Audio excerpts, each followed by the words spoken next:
ప్రతిపక్షంలో ఉండగా మాట్లాడేది ఒక విధానం, అధికారంలోకి వచ్చిన తర్వాత మాట మార్చేటటువంటి విధానం ఒకవైపున చూస్తూ ఉన్నాం.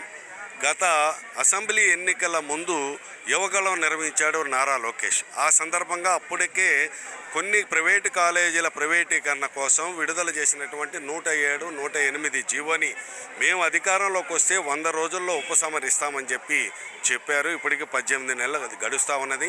దానికంటే భిన్నంగా ఈ రోజున 17 మెడికల్ కాలేజీలన్నిటిని కూడా ప్రైవేటు వ్యక్తులకి దారాదత్తం చేస్తూ విలువైనటువంటి భూములు కూడా కారు చౌకగా వారికి అప్పచెప్పేటటువంటి విధానం సరైనటువంటిది కాదు. కాబట్టి ఎన్నికల ముందు మీరు ఇచ్చినటువంటి హామీ ఏదైతే ఉందో హామీ ప్రకారం ప్రభుత్వమే మెడికల్ కాలేజీలు నిర్వహించాలి. విడుదల చేసినటువంటి 590 జీవోని ఉపసంహరించుకోవాలని చెప్పి సిపిఐగా ఆంధ్ర రాష్ట్ర వ్యాప్తంగా ఈ రోజున ఆందోళన కార్యక్రమం చేపట్టడం జరుగుతున్నది.